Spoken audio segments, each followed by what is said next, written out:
Welcome back to The Zest. Author of Drink Less, Be More, Caitlin Padgett is here today. Caitlin is a health and lifestyle coach for successful women who struggle with alcohol.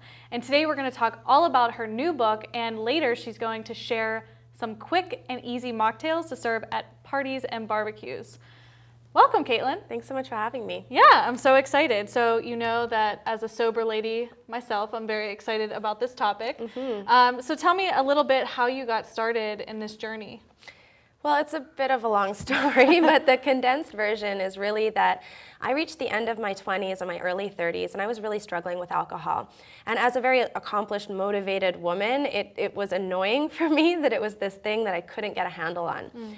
And yet when I looked around for other resources or programs or even other books that spoke to somebody like myself who was having problems with alcohol, but I didn't identify as an alcoholic, and I didn't necessarily think that I needed to be sober for the rest of my life, I couldn't really find anything. So, I was searching on Amazon and asking people, and there just wasn't really anything that spoke directly to me, so I ended up writing the book that I wish that I had had to read. And obviously it came from learning some of the strategies and really putting them into practice in my own life. And at the same time, I was studying at the Institute for Integrative Nutrition and becoming a health coach. And I incorporated all of that plus my client testimonials in the book. Awesome. Yeah, this is really great. So your philosophy is that moderation or altogether? What's your philosophy or your take on that? So there's a statistic out there that's pretty commonly accepted. It's from the Center for Disease Control, which is basically that only about 10 to 15% of people who have problems with alcohol will go on to develop an addiction. So that's about 85 to 90% of people who may struggle with alcohol sometimes, but they're not necessarily at risk for becoming physically addicted to alcohol. Gotcha. So my philosophy is basically that there's a lot of people that fit somewhere in that spectrum. And so this book is really about helping each individual identify their own goals around their alcohol use, their own intentions, and supporting them with a plan and then strategies, and also doing mindset work and lifestyle changes in general that can then help kind of create this holistic lifestyle change, which obviously has to do with alcohol, but it also has to do with just how we live our lives in general, how we're managing stress, how we have a good time, how we get ourselves confident and psyched up to go out, for example. So there's lots of different information. I actually love that. Can I still have fun getting ready? Getting ready, the new pre-gaming strategies. Exactly. So I used to drink before going out all the time. It was like common, standard practice. Me and my girlfriends, we'd have champagne or have some cocktails before going out. So that chapter is all about things you can do instead that are still going to help you feel confident, sexy, however it is that you want to feel when you go out, but that don't necessarily involve alcohol. So what are some of those? I see you have pre-drinking, new rituals. What are some of the things that you suggest? So later on, we're going to talk about mocktails. So I love still preparing a drink, like having something bubbly. For me, I associate bubbles with celebration. So I just use sparkling water, but I like to make a fancy drink. I put on a really good playlist. I dance around. There's also different sort of power posing that you can do. There's different mantras.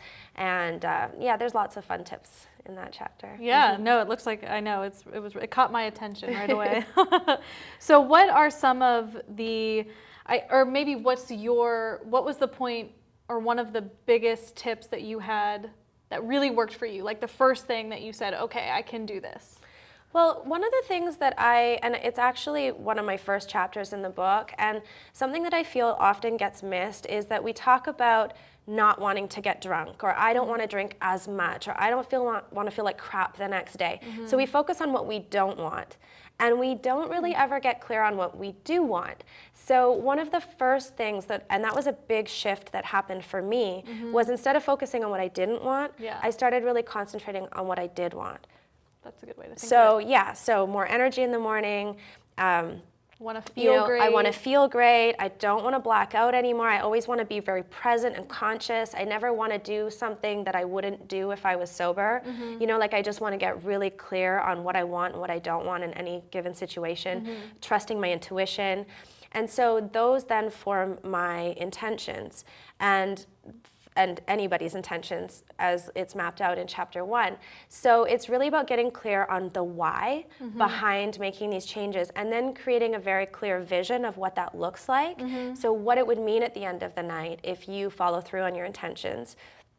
And then you kind of work backwards from there. So it's almost the reverse approach. So instead of just saying like, oh, I'm only gonna drink 2 drinks tonight because I don't wanna get drunk, you know, and then after your second drink you kind of forget about it. It's sort of, it helps you become very, very conscious of the vision of what you're working towards. And then in order to fulfill that vision, then should you drink at all? Maybe you should just drink 1 drink. Maybe today is or this situation is a no drink day, you know, and it's kind of a very nuanced approach. Yeah, I like that. I know when I quit drinking, it'll be 6 years, I think in July, and I had that kind of intention, you know, that vision of, you know, I felt personally my life's purpose was greater than what alcohol was doing to me. And so I just had this vision, and that's what came to me. And I said, okay, like I'm just gonna stop. And I have to say that at first, like I love that you have the strategies in there in your book and a way to really map this out for people, because at first I felt so isolated, I felt so lonely. And I remember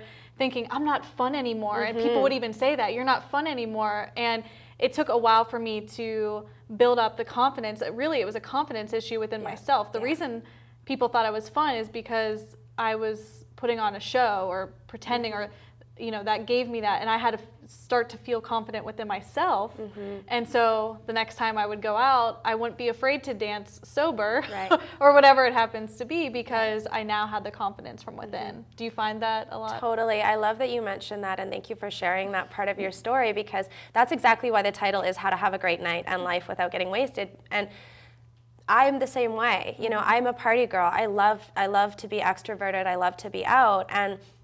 And I talk about this, and I see it with my clients as well, that sometimes we go through this period of introversion because we don't really understand how to be in the same situations without relying on alcohol to get us to where we think we want to go. And so it was really important for me to write a book to help people like us still be out in the world, still be having fun, still be social, and not have to isolate ourselves completely. And as you say, how to find other ways within ourselves to access those qualities that we ultimately have those qualities. We're fun people, we love to dance, but it's about learning how to do it and how to access those qualities without alcohol being the gatekeeper.